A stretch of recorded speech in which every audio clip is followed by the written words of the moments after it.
Right,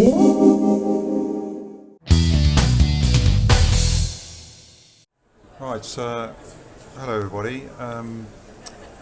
This session is going to demonstrate some work that the CEF has been doing with IHEAM and with Rotherham NHS Foundation Trust. I actually gave this talk yesterday with Ian Hinnett from Rotherham, but I don't think Ian's going to join me today, so it'll just be me. And for those who don't know me, I'm the technical director for CEF, and as many of you probably know, we really are project facilitators working with NHS trusts. We've worked with over 50 trusts now delivering energy and carbon performance projects, a crucial part of the delivery of these schemes is being able to measure their success in terms of energy and carbon delivery. So what I'm going to be talking about today centres around the development of that sort of measurement and verification of carbon success, carbon saving success. So first of all, I'm going to run through stuff you've probably already seen before around the NHS carbon footprint and its decarbonisation targets, and to obviously understand that more or less everything that we do, both at estates and clinical level, is going to impact that carbon footprint. We're going to look briefly at the legal drivers that we have to report against, and also, following on from that, why a dynamic approach to reporting and planning ahead on keeping on target is helpful, particularly for estates. And we want to show you what we've been doing in response to this, and as I say, how it's sort of evolved our tools that we've been developing to date. So this really means looking at carbon beyond just energy. We've had some excellent leaders participating with these tool pilots, and that includes IHEAM, and as I say, as well as Rotherham. And we're going to show you where we've got to in establishing our sort of carbon footprinting tool to date. So this is, or should be, a very familiar diagram for many of us now.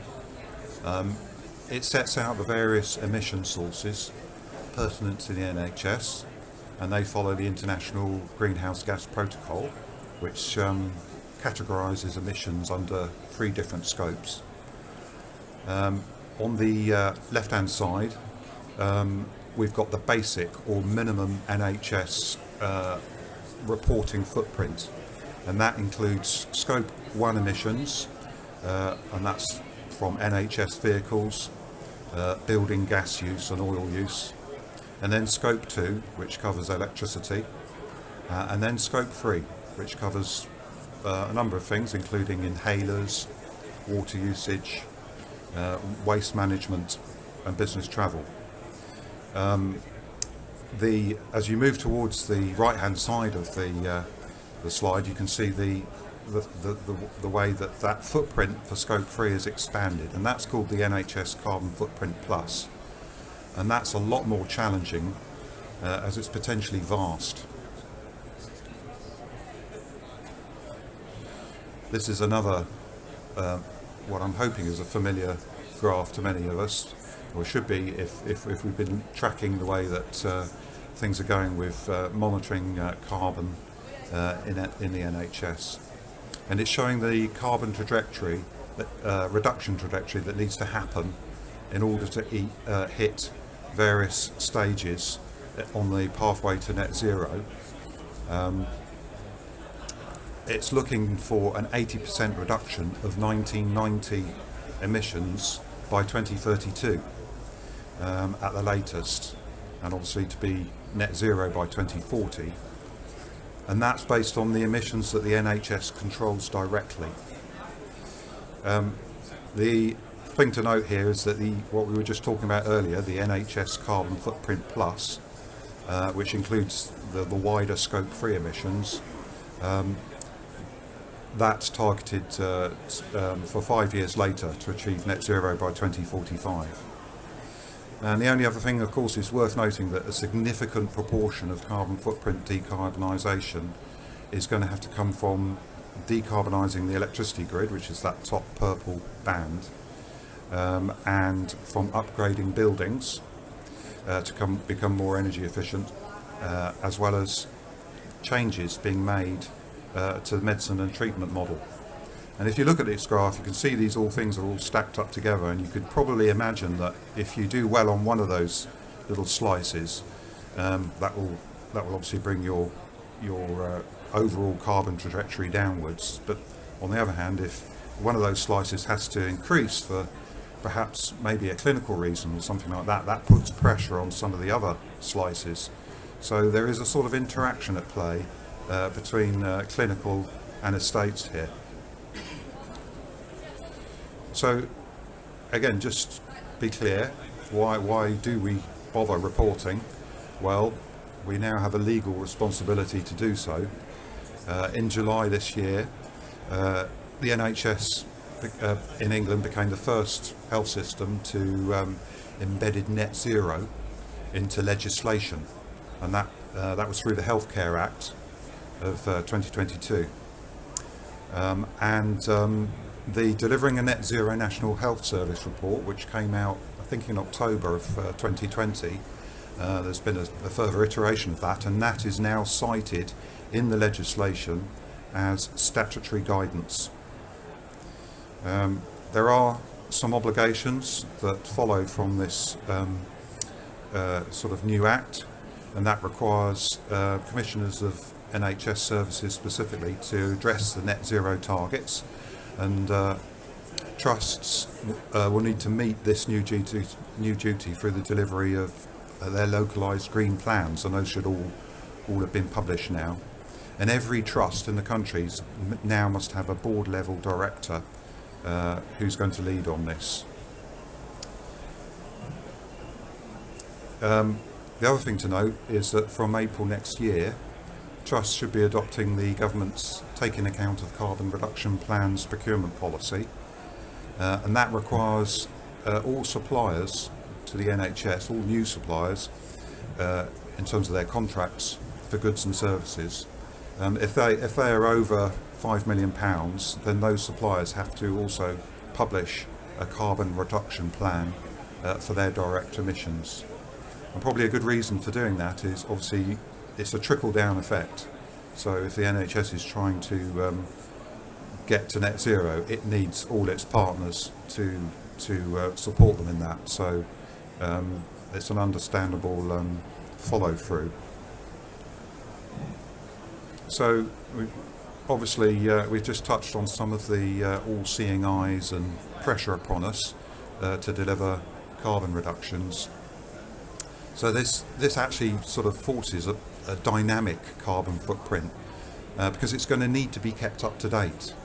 And if we do that, that should help us make the right decisions between now and the first milestone, which is only 6 years away, 2028, and then onwards towards 2040. Knowing where the biggest influence is in our carbon footprint, where those lie, and that should help us to prioritise which areas we need to tackle and by when.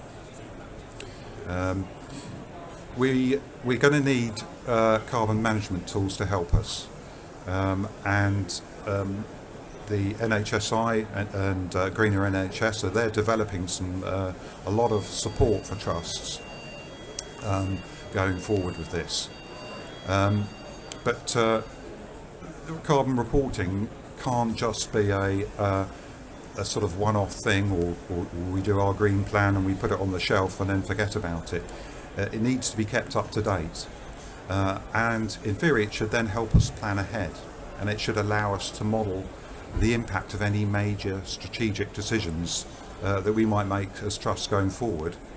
And they might relate to perhaps the expansion of the NHS estates, or it could also impact procurement decisions in the supply chain. And as we were looking on that graph with the various sort of bands of contributions towards the pathway to net zero, you can see that pressure on one puts pressure on the other. So they are all interrelated. So this is a little sort of slide showing what a typical NHS carbon footprint plus inventory looks like in terms of how it's being put together. It shows whether or not in the individual category scope items have been assessed using what's called either a bottom-up assessment or whether a top-down assessment has been made. And also it's showing you where the likely source of data is coming from to make those assessments.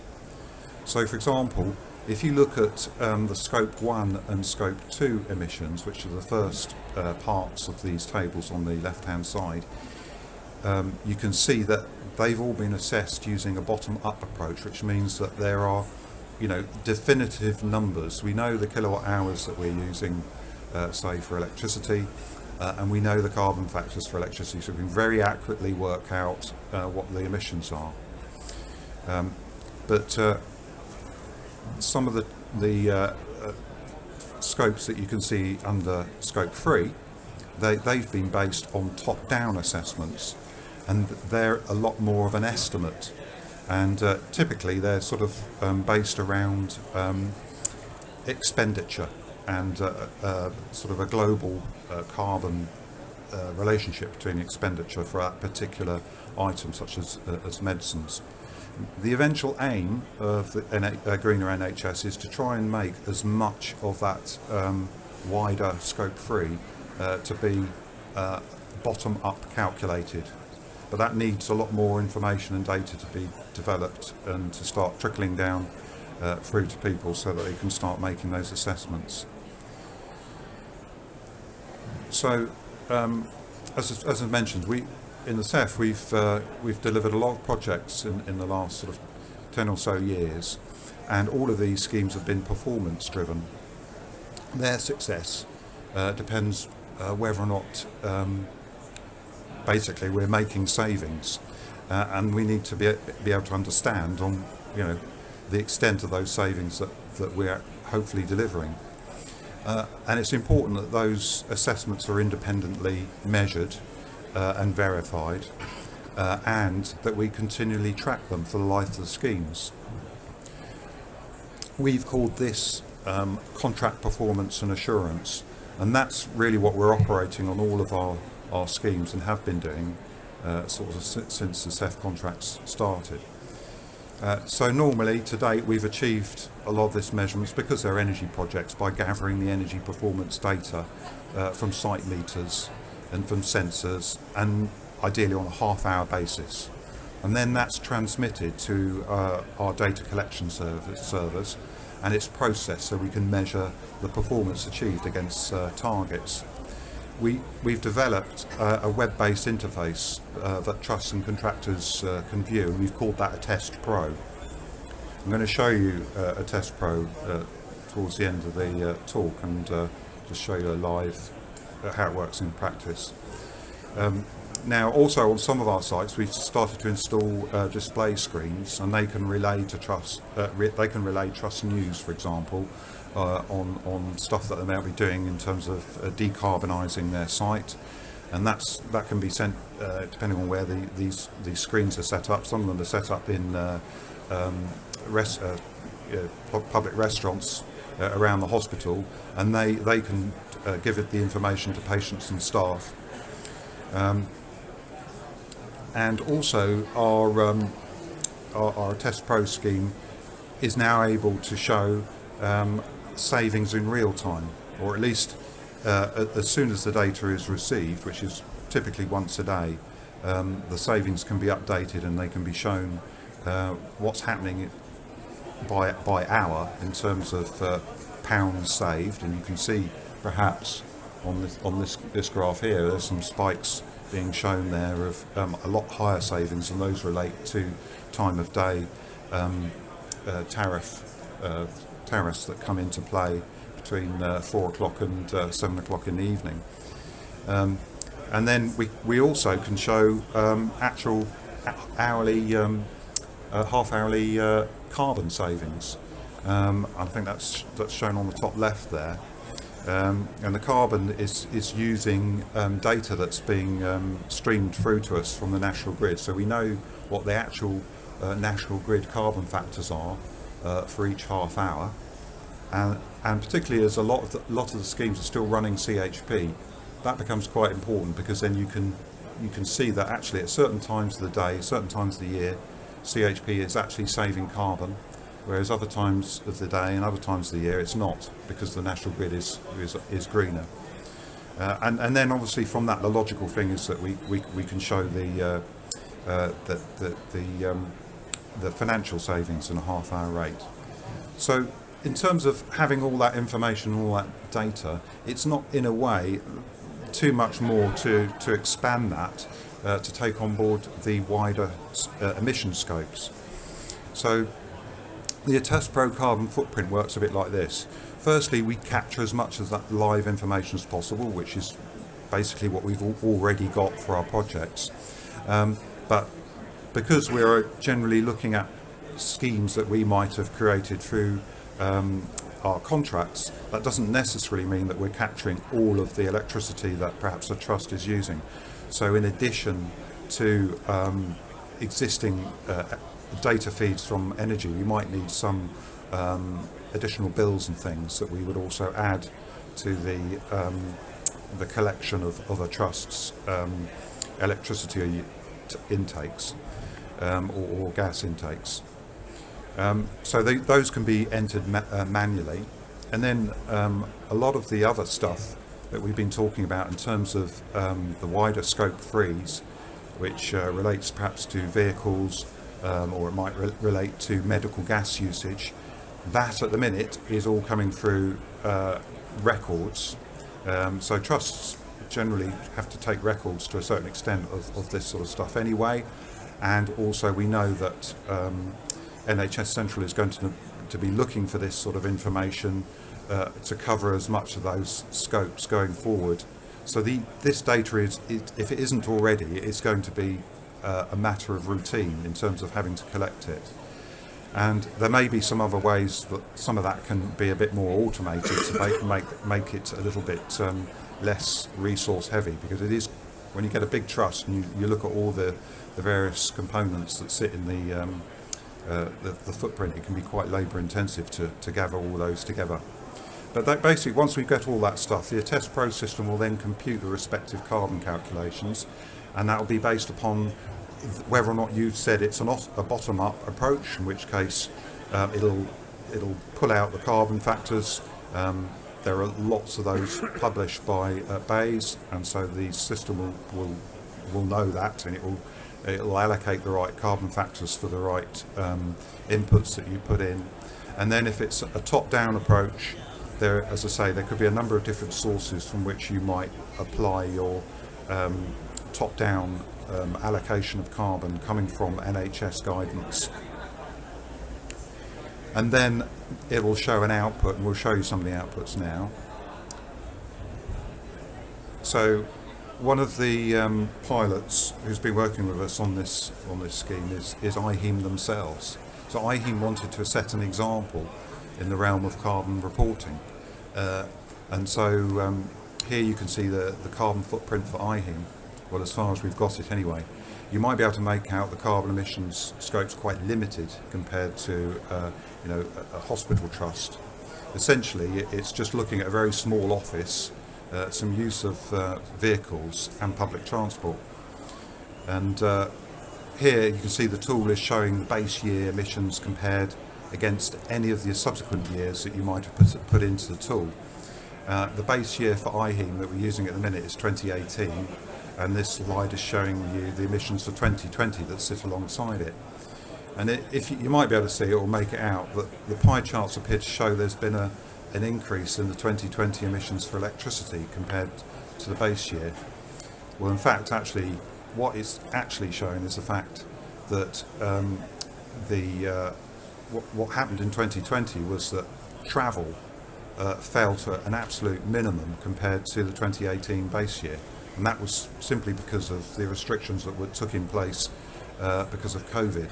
So travel's gone right down, and travel was a huge component of the IHEM base year, and so that's why you can see this sort of almost minuscule demand now for travel, and because we've done that, obviously the next biggest element of the footprint was electricity. In terms of a trajectory, what the tool does is it also can set your targets. So you set the targets, and IHEM have set the same targets for NHS, and it's looking for a 2040 and a 2045 targets. And you can see here that we started in 2018, and the very large green chunk is our transport. Then we hit COVID in 2020, and the transport disappeared, and we're still left with a little bit of electricity. Electricity seems to have improved a bit, but we haven't yet reached the same levels of transportation usage as we were using in 2018. So some sort of thoughts around there. Obviously, we sort of talked about the fact that IHEM's scope is a lot less than a NHS footprint, but actually we really need to think about, have we got the right footprint for IHEM, and are we really following the full guidance of the Greenhouse Gas Protocol corporate reporting standard. And that actually encourages you to look at your downstream scope 3 influence, and we're all participating in that right now, because effectively this is an IHEM sponsored event. We're all sitting around in this exhibition space, and there's a strong argument that actually what we should be included in IHEM's carbon footprint is the impact of holding the IHEM conference. And that's something that is being done by a lot of other organisations who really are looking to ensure that their downstream scope 3 influence is covered off in their footprints. So it would be good to probably start thinking about including that in the IHEM carbon footprint, because it's an area that they have influence over, and could make a difference going forward. Also, the other thing to do would be to benchmark IHEM, and to benchmark them to other similar organisations and institutions.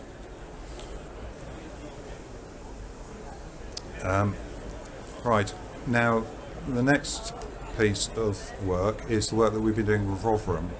Now Ian Hinnett's not here, but I'm just going to explain quickly what we've been doing with Rotherham. We've effectively been trying to pull the carbon footprint together for those guys, and I think we've more or less done that.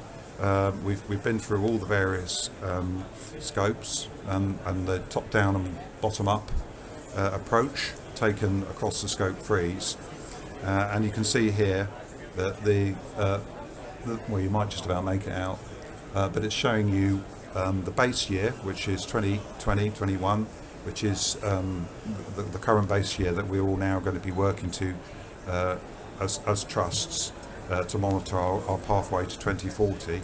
We haven't completed all of 21-22 at the minute, so when you actually look at the carbon graph, you can see that the bit in light, the slightly lighter colour, is because we haven't actually finished collecting all the information for that year.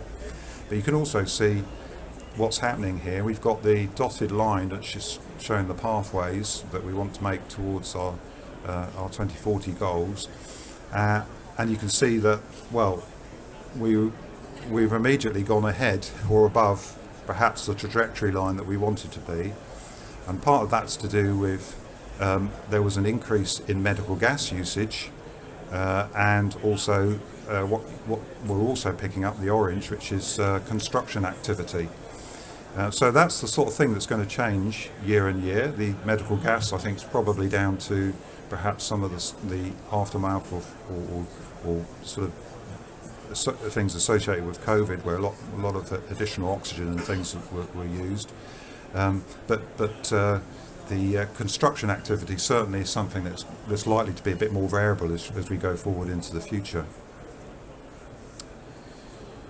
So actually what we really want to be able to do, and it's the most next logical step, is to expand the pilot tool to enable it to show and predict future emission scenarios, enable you to start modelling against certain decisions. So the tool would enable users to input changes to parameters, and that might impact the scope of carbon and ability to meet the 2040 stuff going forward. So for example, in the future you might have some planned work for the estates that's perhaps maybe going to happen, say, in 2025, or you might have some changes in your clinical provisions, and you want to see what those look like in terms of maintaining your trajectory towards 2040 and 2045, and the tool should be able to do that. Now this is the final slide, you'll be pleased to know, but basically what it's showing is, in the top slide, a graph that we already produce. So this is just you can see just in the top slide the energy predicted energy emissions, or the emissions associated with energy from energy projects that we already deliver as part of our contract and performance assurance. So what we've now got in the bottom slide is the Attest Pro carbon footprint, which, remember, covers scopes 1, 2 and 3, and that's now showing, as we had in the previous slide, the trajectory towards the 2040 targets, but it's also now showing what's going to happen to that graph going forward into the future up until, say, 2024, where we just carry on business as usual. And then maybe there's a decision that a trust needs to make, and there's a fictitious decision I've shown on here, but it might be, for example, the trust is deciding that it's going to increase its facilities on site, and in doing that, obviously, what that's going to do, it's going to push the curve upwards, and that's what the red curve is doing. So it's starting to make them sort of either sort of be just at the outer edge of the trajectory line, and if they don't do anything further, by the time we get to sort of 2035, they're going to be missing the target completely. So at that point there, that's the latest point, they need to start to do something to bring themselves back down again, and that could be, it could be something that isn't necessarily related to managing buildings or managing energy. It might be another strategic decision that's made, perhaps around the healthcare pathway that the trust is delivering, that could just the same bring that curve down. And so that's really what we're trying to do here, is to or probably where the most useful aspect of the tool is, it's being able to manage the impact of our plans, and manage the impact of infrastructure and the healthcare pathway deliveries for trusts. So that's the presentation, and what I'm going to attempt to try and do now, because if we've got a bit of time, is just quickly show you with my colleague Alex, who I have to introduce as the key architect to the technical delivery of this piece of work. I'm by no means a software person, so I can barely make this computer change to where I need to do it. I think it's Control P. There we go. I think it's duplicate, and let me just hold on. It's this one here. Right. Can you see that? So this is a screenshot. In fact, it's a live screenshot of Attest Pro. And it's showing what we call a general hospital, which is so I'm not showing anybody's particular details as such, but we have all our schemes on Attest Pro, and what Attest Pro does is it's trying to take all the information that we've got coming through on our monitoring points, So it will show you, well, first of all, it'll show you where we're going with savings in terms of meeting savings targets that are in the contract, and then it will show you the half-hour data information that's coming through, so electricity generated, gas used, temperatures on the LTHW, heat coming out of the CHP in this case, heat being rejected, so all that stuff, and we can show as much of that as possible. And you can see here, which is just on the right hand side here, we've got a little sort of display, and in theory that goes through to a display at the trust, or a number of displays at the trust, and we can to a certain extent bespoke this display to include all the key parameters that the trust is actually delivering through the CEF schemes. So you can see it's showing you the savings in rather usefully in euros, and you can also sort of try and make this sort of relevant to people in terms of equivalent ambulance journeys, or number of equivalent COVID vaccinations. So it gives you a bit of a feel on what the savings actually mean in terms of trusts being able to do extra stuff because they've saved the money. We have some trusts that also bespoke this a little bit more personal and put their own slides on this as well. The facility, the Test Pro also carries all the reports that have been done, the contractors' reports, the CEF audit reports. It also hosts the 3D plant room walkthroughs. I'm not going to click on those at the minute because I think we just want to concentrate on the subject matter. But here's the carbon curve. This is already being produced. That's for the project. We've also got some monitoring notes that each day or each week we're reviewing the data and just making sure everything's running as it should be. And then here we come to the carbon information. So this is the National Grid's live carbon feed coming through. It's showing you what the forecast carbon is for the next 4 days, as well as the actual. And this is also looking at the carbon emissions from the Irish National Grid, as well as Northern Ireland as well. So we can see what's going to happen going forward.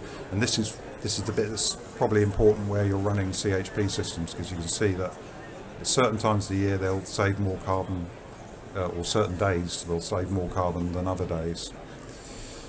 Right, so I'm now going to pass this through to Alex. Over to you, Alex.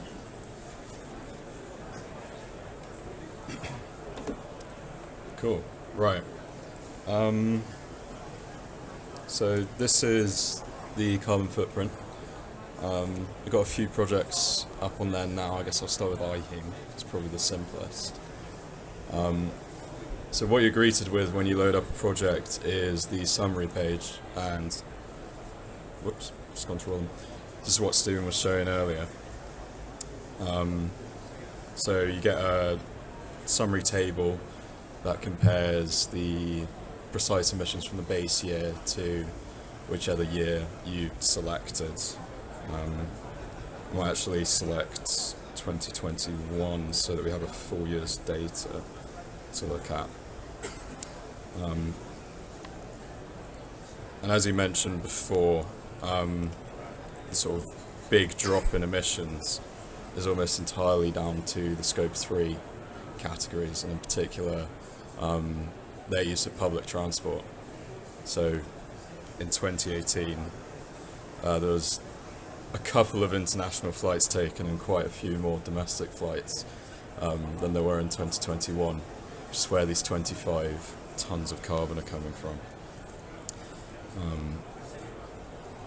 As I said, that drop is showcased quite nicely in the actual carbon curve. If I show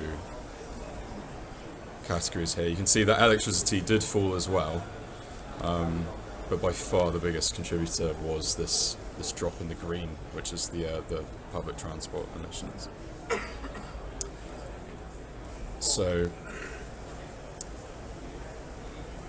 if I actually go to 2018, we have different input tabs for each scope, and this is where the actual numbers go in. So I can scroll down to grey fleet and public transport.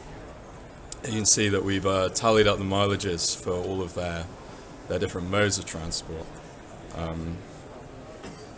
And if you look at the emissions that come out for each mode, you see that the big contributor is the domestic flights. And actually those two international flights to Brisbane contribute, I think, basically a third of their carbon footprint for the year. Whilst I'm here, I'll showcase how you actually add numbers to the tool. So, say you took an international flight, it was, what's a reasonable number? 1,000 miles. 1,000-mile international flight. And you did it over 2 days. It was a return journey, 1st of November to the 2nd of November. And you put in your mileage, and what we make you do is upload a source for that mileage, and in IHEM's case most of the journeys are tallied up in their expense sheets, and you can add that input in. It will tally that up, and then it will calculate the emissions associated with that. I'll remove that now, just so we don't forget about it.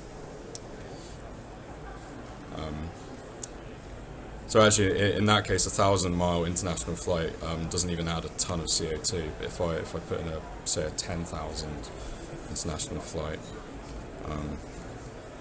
yeah, you can see that adds 3 tons of CO2 to the emissions. So I think for IHEM that is the only Scope 3 category that we actually managed to capture.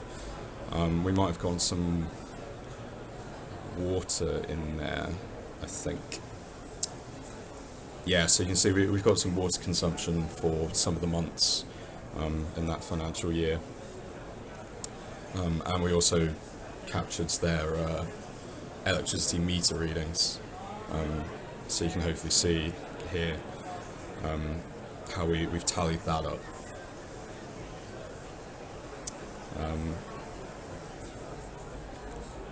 So now I'll show you Rotherham, which is probably a bit more interesting. Rotherham, we've got a lot more data.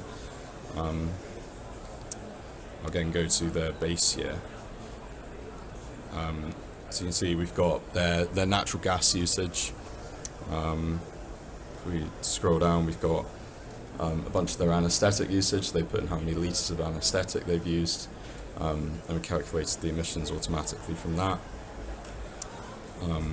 Same for NHS fleet. We've got mileages for their non-patient transport cars, and we've captured a lot of the medical gas emissions. You can see nitrous oxide and NOx contribute significantly to their footprint there. Also, while we're on Rotherham, I'll show you Scope 3, because this is one of the ones where we started to capture the top-down emissions. Yeah, you can see we've got their annual construction expenditure, and you can input data annually, you can input it monthly, quarterly, whatever. And so you can see here they've put in £5 million spent on construction. They've attached the spreadsheet that says how much they spent on construction, and then using this carbon factor here, we've calculated that they've emitted 2,858 tonnes for construction that year. And I think going to the pie charts, was actually a fairly significant chunk of their emissions there.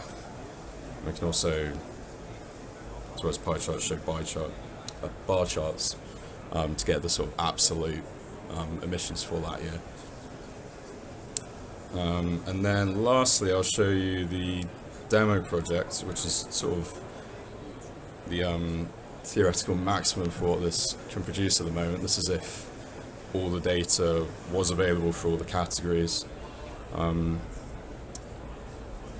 can see that you can build up all these categories, all the emission factors are in there, and it can do the calculation. It's just an issue of getting the data in those input boxes.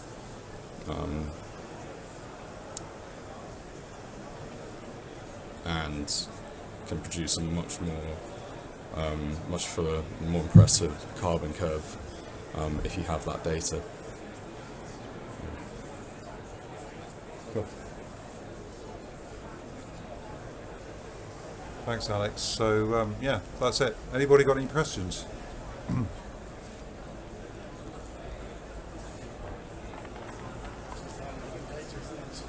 Data, yeah. And as I say, I know the Green NHS is doing a lot to try and help with that top-down data information, and try and get that into a position where it's just bottom-up.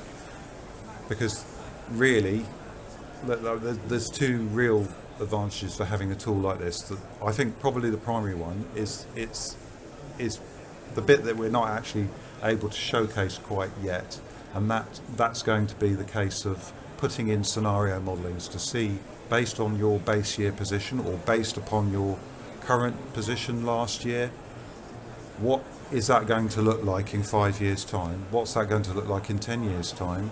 And what's that going to look like if the certain strategic trust things happen? So maybe it's a consolidation of sites, maybe it's building a new A&E wing, or maybe it's shutting down a community hospital.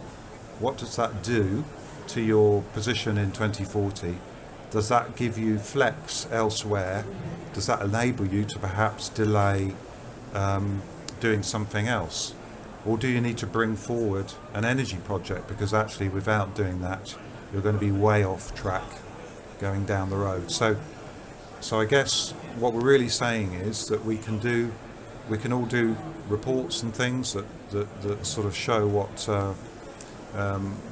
where a trust might sit with its pathway to net zero, but actually they're only any good if they can respond to sort of annual or monthly even changes that happen through the life of a site or a series of sites. If we're looking at a trust carbon footprint, which basically, well, I'll say it could cover a number of different sites.